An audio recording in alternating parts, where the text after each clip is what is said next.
வணக்கம் புத்தம்லா. இன்றைக்கி நம்ம வந்து பார்க்க போகிறது இன்ஃபினிக்ஸோட இந்த புது smart phone Infinix Zero 20. Infinix வந்து இப்போ வந்து புதிதாக ஜீரோ சீரீஸில் 2 ஃபோன் கொண்டு வந்திருக்காங்க. ஒன்று வந்து இந்த Zero 20, இதோட விலை வந்து 18,000 ரூபா. இதுக்கு அண்ணன் ஒருத்தன் இருக்கான் Zero Ultra, அது வந்து பார்த்திங்கன்னா 30,000 ரூபாய்க்கு கொண்டு வராங்க. பட் அதில் வந்து பார்த்திங்கன்னா உங்களுக்கு வந்து 200 megapixel camera, 150 watts charging speed, 5G smartphone. அதோட சார்ஜிங் ஸ்பீடு ஷார்ட்ஸ் வீடியோ கூட நான் போட்டிருந்தேன், பார்க்கலன்னா பாருங்கள். மின்னல் வேகத்தில் அது வந்து சார்ஜ் ஆகுது. பட் விலையும் அதிகம். அந்த 30,000க்கு இன்ஃபினிக்ஸ் பிராண்டை யாராவது இப்போ வாங்குவாங்களது ஒரு தனி கேள்வி, அதை இன்னொரு வீடியோவில் பார்க்கலாம். பட் இன்றைக்கி எங்கிட்ட இருக்கிறது இந்த Zero 20. பட் இதுலேயும் சில கேள்விகள் எனக்கு இருக்குது, அதை பற்றி நான் வந்து இந்த பதிவு சொல்கிறேன். ஸோ தொடர்ந்து இந்த வீடியோ பாருங்கள். இப்போ இந்த ஃபோனில் வந்து அவங்க ஹைலைட்டாக கொண்டு வரதுன்னு பார்த்தீங்கன்னா, ஃப்ரண்டில் வந்து 60 மெகா பிக்சல் கேமரா செல்ஃபி கொண்டு வராங்க, OIS ஓடி வருதுன்னு சொல்கிறாங்க. அப்புறம் வந்து பின்பக்கம் வந்து ஒரு 108 mega pixel camera, triple camera setup, 108 mega pixel main camera இருக்குது. அப்புறம் 44 வாட்ஸ் சார்ஜிங் ஸ்பீட் ஓடி கொண்டு வராங்க. பட் எல்லாமே நல்லா தான் இருக்குதுன்னு நினச்சிங்கன்னா, இது வந்து 4G ஸ்மார்ட் ஃபோன். ஒரு 18,000 ரூபாய்க்கு ஒரு 4G ஸ்மார்ட் ஃபோன் இப்போதைக்கு நீங்கள் வாங்கலாமா வேண்டாமாங்கிற ஒரு கேள்விக்குறி இருக்கும். நீங்கள் என்ன நினைக்கிறீங்க? என்னோட கருத்துக்கள் நான் தொடர்ச்சியாக இந்த வீடியோவில் சொல்கிறேன். பட் நீங்கள் என்ன நினைக்கிறீங்க? இப்போ 5G எப்போ வரும், 5G எப்போ வரும்னு கொஞ்ச நாளுக்கு முன்னாடி எல்லோரும் கேட்டிருந்தாங்க. இப்போ 5G வந்து லான்ச் பண்ணிட்டாங்க. இப்போ 4G ஸ்மார்ட் ஃபோன் வந்து இப்போ அவங்க கொண்டு வந்திருக்காங்க. ஸோ இதை பற்றி உங்களோட கருத்துக்கள் கமெண்ட்ஸில் மறக்காமல் சொல்லுங்கள். இப்போ இந்த இன்ஃபினிக்ஸ் Zero 20யோட அன்பாக்சிங் மற்றும் என்னோட முழுமையான விமர்சனம் வந்து இந்த பதிவு நம்ம பார்க்கலாம். ஸோ இந்த மாதிரி பாக்ஸில் வந்து இந்த இன்ஃபினிக்ஸ் Zero 20 வருது. பாக்ஸை இப்போ நம்ம வந்து ஓப்பன் பண்ணலாம். இது வந்து made in India smart phone. அந்த இன்ஃபினிக்ஸோட ஃபேக்ட்ரி வீடியோ ஏற்கனவே நான் வந்து நம்ம சேனலில் போட்டிருக்கேன், பார்க்கலன்னா பாருங்கள், லிங்க் வந்து இங்கே இருக்குது. பாக்ஸை நீங்கள் ஓப்பன் பண்ணிங்கன்னா இந்த வருது இந்த Zero 20. இது வந்து மொத்தம் 3 கலரில் கொண்டு வராங்க. எங்கிட்ட இருக்கிற இந்த கிரே கலர், அப்புறம் ஒரு கோல்டு மற்றும் ஒரு க்ரீன் கலர்லேயும் இது வருது. க்ரீன் கலரில் வந்து பார்த்திங்கன்னா உங்களுக்கு வந்து பின்பக்கம் வந்து ஒரு லெதர் ஃபினிஷில் தரதாக சொல்லியிருந்தாங்க. இது வந்து கிளாஸ் பாடி, சைடு வந்து மெட்டல் ஃப்ரேமில் இது வந்து கொண்டு வந்திருக்காங்க. பார்க்க நல்லா தான் இருக்குது. பின்பக்கம் வந்து ஒரு ஃப்ராஸ்டட் கிளாஸ் ஃபினிஷில் தந்திருக்காங்க. கேமரா மாடல் இப்படி இருக்குது, ஜீரோ பிராண்டிங்லாம் போட்டிருக்காங்க. சரி, பாக்ஸுக்குள்ளே வேறு என்ன இருக்குன்னு பார்த்துட்டு திரும்பி இதோட இந்த டிசைனுக்கு வரலாம். உள்ளே வந்து உங்களுக்கு சாஃப்ட் பேக்கேஜ் இருக்குது, யூசர் கைடு தந்துருக்காங்க, சிம் அட்ஜஸ்டர் பின் இருக்குது, 44 வாட்ஸ் சார்ஜர் தராங்க. அப்புறம் வந்து அதுக்கான USB Type-C கேபிள் இருக்குது. இப்போது இதோட டிசைன், பேக் டு டிசைன் பற்றி பார்க்கும்போது உங்களுக்கு வந்து ஃபஸ்ட்டு ஒரு கேள்வி வரும். அதாவது 18,000 ரூபாய்க்கு ஒரு ஸ்மார்ட் ஃபோன் கொண்டு வராங்க, இங்கே வந்து வாட்டர் ட்ராப் நாச் தந்திருக்கீங்களா அண்ணாச்சி அப்படி ஒரு கேள்வி கேட்பீங்களே. எனக்கும் அந்த கேள்வி இருந்தது. ஸோ அந்த பிராண்டை கேட்டிருந்தேன். ஏன்னா இப்போ எல்லாமே வந்து வாட்டர் ட்ராப் நாச்சை விட வந்து இந்த பஞ்ச் ஹோல் வந்து விரும்புவாங்க. ஏன் இப்படி பெரிய ஒரு வாட்டர் ட்ராப் நாச் தந்திருக்கேன்னு கேட்டேன். ஏன்னா அந்த வாட்டர் டாப் நாச்சு வந்து பார்த்திங்கன்னா ரொம்பவே பெருசாக இருக்குது. அதுக்கு அவங்க என்ன சொல்கிறாங்க பார்த்திங்கன்னா, இதில் வந்து 60 மெகா பிக்சல் கேமரா தரோம், அதோட சென்சர் பெருசு. ஸோ நீங்கள் பஞ்ச் ஹோல் வச்சா பஞ்ச் ஹோல் ரொம்ப பெரிதாக இருக்கும். அதுக்காக தான் வந்து இந்த வாட்டர் டாப் நாச் இம்ப்ளிமெண்டேஷன் பண்ணியிருக்காங்க. அவங்க தரப்பில் அவங்க சொல்லியிருக்காங்க. டிசைனை பொறுத்த வரைக்கும் பார்த்திங்கன்னா உங்களுக்கு வந்து 7.95 mm திக்னஸ் மற்றும் 196 grams வெயிட்டில் இது வருது. ஃப்ளாட்டாக பார்க்க நல்லாவே இருக்குது. டிசைன் கைண்டில் ஹேண்டில் பண்ணுறதுக்குலாம் வந்து நல்லா இருக்குது. மேல் பக்கம் வந்து பார்த்திங்கன்னா உங்களுக்கு வந்து நாய்ஸ் கேன்சலிங் மைக்கு தந்திருக்காங்க, ஒரு ஸ்பீக்கர் இருக்குது. இதில் வந்து டூவல் ஸ்பீக்கர் தராங்க, DTS ஓடி இது வருது. கீழ்ப்பக்கம் audio jack, mic, USB Type-C port மற்றும் இன்னொரு ஸ்பீக்கர் இருக்குது. ரைட் சைடில் பவர் பட்டன் மற்றும் வால்யூம் பட்டன் தந்திருக்காங்க. இந்த power button side mounted fingerprint சென்சராகவும் வேலை செய்து, ஃபாஸ்ட்டாகவே வேலை செய்து, ஃபேஸ் அன்லாக்கும் இருக்குது. லெஃப்ட் சைடில் சிம் ட்ரே இருக்குது. இது வந்து பார்த்திங்கன்னா உங்களுக்கு 2 சிம் போடலாம். கூடுதலாக மைக்ரோ SD கார்டு போட்டு ஸ்டோரேஜை இன்க்ரீஸ் பண்ணிக்கலாம். Dual VoLTE voice overs wifi support ஓடி இது வருது. பின்பக்கம் கேமரா மாடல் கொஞ்சம் எளிமை தான் இருக்குது. 3 கேமரா பின்பக்கம் தந்திருக்காங்க. குவாட் LED ஃப்ளாஷ்லாம் இருக்குது. கேமரா வந்து 108 mega pixel camera, zero branding போட்டிருக்காங்க. அப்புறம் இதில் வந்து FM ரேடியோ இருக்குது. சென்சர்ஸ் தேவையான எல்லா சென்சர்ஸும் தந்திருக்காங்க. சார் வேல்யூ இப்போ நீங்கள் தெரியல பார்க்கலாம். அப்புறம் வந்து வைட் ஒன் L1 சர்டிஃபிகேஷனும் இதில் இருக்குது. ஸோ டிஸ்பிளேயில் ஃபஸ்ட் டைம் வந்து நான் சொல்லிட்டேன், இந்த ட்ராப் நாச் இருக்குது, அதுக்கு ஏன் கொண்டு வந்திருக்காங்க அவங்களோட விளக்கத்தையும் நான் சொன்னேன். ஸோ டிஸ்பிளே வந்து பார்த்தீங்கன்னா உங்களுக்கு வந்து 6.7 inch டிஸ்பிளே இருக்குது. AMOLED டிஸ்பிளே இது 90 Hz ரிஃப்ரெஷ் ரேட் ஓடி வருது. ரொம்பவே ஒரு ஸ்மூத்தான ஒரு நல்ல ஒரு டிஸ்பிளேயில் தந்திருக்காங்க. ஸ்க்ராலிங்கில் வந்து ரொம்ப ஸ்மூத்தாக இருக்குது.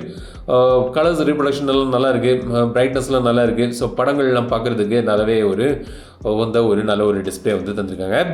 இப்போது இந்த ஃபோனோட சிப்செட்டுக்கு வருவோம். ஒரு முக்கியமான ஒரு கேள்வி சொன்னேன் இல்லையா, 4G சிப்செட்டில் யூஸ் பண்ணுறாங்க. மீடியாடெக்கோட ஹீலியோ G99 சிப்செட்டு. அவங்க அந்த ஸ்டாக்கு G99 நிறைய வச்சுருப்பாங்கன்னு நினைக்கிறேன். ஏன்னா சமீபத்தில் ஏற்கனவே வந்து சில ஃபோன்கள் வந்து G99 கொண்டு வந்துட்டாங்க. ஸோ இதுவும் பார்த்தீங்கன்னா மீடியாடெக்கோட ஹீலியோ G99 சிப்செட் 6nm ஆர்கிடெக்சரில் பண்ணப்பட்ட ஒரு சிப்செட். நல்ல ஒரு எஃபிஷியண்டான ஒரு சிப்செட், கேம்லாம் விளையாடுறதுக்கு நல்லாவே இருக்கும். பட் என்னன்னு பார்த்தீங்கன்னா இப்போ ஒரு 18,000 நம்ம ஒரு ஃபோன் வாங்கும்போது இந்த 4G சிப்செட் வாங்கலாமா? ஏன்னா வந்து இப்போ நீங்கள் ஒரு ஃபோன் வாங்கினீங்கன்னா கண்டிப்பாக ஒரு 2-3 வருஷத்துக்கு நீங்கள் வந்து ஒரு ஃபோனை யூஸ் பண்ணுவீங்க. அப்படி பார்க்கும்போது இப்போ 5G வந்து பரவலாக ரோல் அவுட் பண்ணிட்டு இருக்காங்க பல இடத்துல. ஸோ நீங்கள் வந்து 5G ஸ்மார்ட் ஃபோன் வாங்குறதை விட இந்த 4G வாங்கலாங்கிறது ஒரு நல்ல ஒரு டிசிஷனாக இருக்குமாங்கிறது ஒரு சந்தேகம் எனக்கு இருக்குது. ஏன்னா ஒரு 18,000க்கு வாங்கும்போது கண்டிப்பாக இப்போ நீங்கள் வந்து ஒரு 5G ஸ்மார்ட் ஃபோன் வாங்குறது ஒரு நல்ல உகந்த ஒரு டிசிஷனாக இருக்கும். ஒரு 2-3 இயர்ஸ்ன்னு பார்க்கும்போது ஒரு 10,000க்குள்ள ஃபோன்கள்லாம் வந்து நீங்கள் வந்து 4G வாங்கினா கூட ஓகே. பட் 5G வந்து இந்த விலைக்கு கண்டிப்பாக இருக்கணுங்கிறது தான் என்னோட பர்சனல் தாட். உங்களோட கருத்துக்கள் காமெண்ட்ஸில் சொல்லுங்கள்.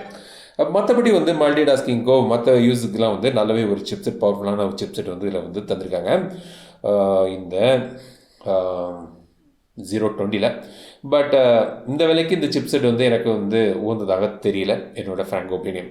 இப்போது இதோட கேமரா வருவோம். ஸோ பின்பக்கம் வந்து 3 கேமரா தராங்க. 108 மெகாபிக்சல் மெயின் கேமரா, ஒரு 13 மெகாபிக்சல் அல்ட்ராவைட் சென்சர் இருக்குது, ஒரு 2 மெகாபிக்சல் மேக்ரோ சென்சர் தந்திருக்காங்க. ஃபஸ்ட்டு சொன்ன மாதிரி ஃப்ரண்ட்டில் வந்து ஒரு 60 மெகாபிக்சல் கேமரா இருக்குது, OIS ஓடி வருது. 2 கேமரா ஃப்ரண்ட் அண்ட் பேக்கில் நீங்கள் வந்து 2K வீடியோ எடுக்கலாம். ஃப்ரண்ட் அண்ட் பேக்கில் நீங்கள் வந்து ஸ்டெபிலைஸ்ட் வீடியோ எடுக்கலாம். அது வந்து 1080 30 fps எடுக்கலாம். மற்றபடி 2K விதவுட் ஸ்டெபிலேஷன் மேக்ஸிமம் போகலாம். இப்போ வந்து இன்ஃபினிக்ஸோட ஒரு வீக் பாயிண்ட் வந்து பார்த்தீங்கன்னா அவங்களோட கேமரா ஆப்டிமைசேஷன் தான். இது வரைக்கும் அவங்களோட ஃபோன்கள்லேயே வந்து பார்த்தீங்கன்னா அந்த கேமரா வந்து ரொம்ப ஒன்றும் பெரிதாக வந்து பண்ணலை. ஸோ இதில் எப்படி பண்ணியிருக்காங்கன்னு சில கேமரா சாம்பிள்ஸ்லாம் இப்போ நம்ம வந்து பார்க்கலாம். என்னை பொறுத்த வரைக்கும் பார்த்தீங்கன்னா 60 மெகாபிக்சலுக்கு ஃப்ரண்ட் கேமராலாம் தந்திருக்காங்க, அதெல்லாம் சரிதான். பட் வந்து போர்ட்ரேட் மோடில் வந்து பார்த்தீங்கன்னா இன்னும் இந்த ஆப்டிமைசேஷன் சரியாக இல்லாத மாதிரி எனக்கு தோணுது. பாருங்களேன், நீங்களே பார்த்தாலே தெரியும். இந்த எட்ஜ் டிடெக்ஷன்லாம் கூட வந்து பார்த்தீங்கன்னா கலர் ரிப்ரடக்ஷன்லாம் ஓகே, பட் இருந்தாலும் வந்து நல்ல ஸ்கோப் இருக்குது. இந்த கேமரா ஆப்டிமைசேஷன் அவங்க கண்டிப்பாக இன்னும் வந்து அவங்க பண்ணணும். ஹார்ட்வேர் என்ன தான் தந்திருந்தால் கூட, மெகாபிக்சல் எவ்வளோ தான் இருந்தால் கூட ரெசல்யூஷன் வந்து அதிகமாக இருக்கலாமே தவிர அந்த குவாலிட்டி வர்றதுக்கு கேமரா ஆப்டிமைசேஷன் பெட்டராக இருக்கணும் சாஃப்ட்வேரில் பொறுத்த வரைக்கும். இப்போ கேமரா சாம்பிள்ஸ்லாம் நீங்கள் பாருங்கள். நீங்கள் 2K வீடியோ மேக்ஸிமம் எடுக்கலாம், பட் அது ரொம்பவே ஷேக்கியான வீடியோ இருக்குது, ஸ்டெபிலைசேஷன் கிடையாது. ஸ்டெபிலைஸ்ட் வீடியோ நீங்கள் 1080p எடுத்தால் கூட அதில் வந்து பார்த்தீங்கன்னா எனக்கு ஷார்ப்னஸ் வந்து கொஞ்சம் குறைவாக இருக்க மாதிரி இருக்குது.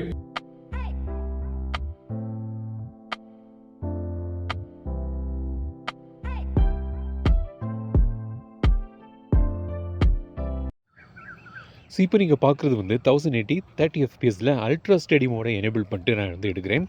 இந்த கேமராவில் நீங்கள் 2K வரைக்கும் நீங்கள் வீடியோ எடுக்கலாம், பட் அல்ட்ரா ஸ்டெடி வந்து 1080 30 fpsல செட் பண்ணியிருக்காங்க. 60 fpsம் உண்டு, பட் அதில் வந்து அல்ட்ரா ஸ்டெடி எனேபிள் பண்ண முடியாது. ஸோ இப்போ நான் நடந்து போயிட்டு இருக்கிறேன். ஸோ இந்த ஸ்டெபிலைசேஷன் எப்படி இருக்குது, ஆடியோ குவாலிட்டி எப்படி இருக்குது, அதோட உங்களுக்கு ஐடியா வந்து இந்த கிளிப்பை பார்த்து உங்களுக்கு தெரிஞ்சுக்கலாம். 2K சாம்பிள் வந்து நெக்ஸ்ட் காண்பிக்கிறேன். இப்போ நீங்கள் பார்க்குறது வந்து 2K வீடியோ சாம்பிள் கிளிப்பு. இதுக்கு முன்னாடி நான் அல்ட்ரா ஸ்டெடி எனேபிள் பண்ணிட்டு நான் காண்பிச்சிருந்தேன். இது வந்து அல்ட்ரா ஸ்டெடி எனேபிள் பண்ணாமல் 2Kயில் எடுத்த வீடியோ சாம்பிள். இப்போ நம்ம வந்து ஃப்ரண்ட் கேமராவோட வீடியோ சாம்பிள் பார்க்கலாம். ஃப்ரண்ட் கேமராலேயும் வந்து பார்த்தீங்கன்னா நீங்கள் வந்து அல்ட்ரா ஸ்டெடி எனேபிள் பண்ணிட்டு வீடியோ எடுக்கலாம். மேக்ஸிமம் வந்து 2Kயில் நீங்கள் வீடியோ எடுக்கலாம், பட் அல்ட்ரா ஸ்டெடி வந்து இப்போ நீங்கள் பார்க்குறது வந்து 1080 30 fpsல கேப் ஆகிருக்கு. ஸோ அதோட வீடியோ சாம்பிள் தான் இப்போ நீங்கள் வந்து பார்க்குறீங்க. அப்புறம் பேட்டரி பொறுத்த வரைக்கும் பார்த்தீங்கன்னா இது வந்து 4500 mAh பேட்டரி தராங்க. இதில் வந்து 44 watts சார்ஜிங் இதில் இருக்குது. அவங்க சொல்கிறது பார்த்தீங்கன்னா 30 நிமிஷத்தில் நீங்கள் 75% சார்ஜ் பண்ணலாம்னு சொல்கிறாங்க. நான் டெஸ்ட் பண்ணி பார்த்தால 30 நிமிஷத்தில் 71% போச்சு. ஸோ கிட்டத்தட்ட அதுக்கிட்ட போச்சு. ஃபுல் சார்ஜ் ஆகிறதுக்கு ஒரு 54 minutes ஆச்சு. இந்த ஃபோனை இந்த 44 watts சார்ஜிங் மூலமாக நீங்கள் சார்ஜ் பண்ணிட்டீங்கன்னா நல்ல பேட்டரி லைஃபும் நீங்கள் எதிர்பார்க்கலாம். ஸோ இதான் வந்து இன்ஃபினிக்ஸோட 020 ட்ரை பண்ணியிருக்காங்க.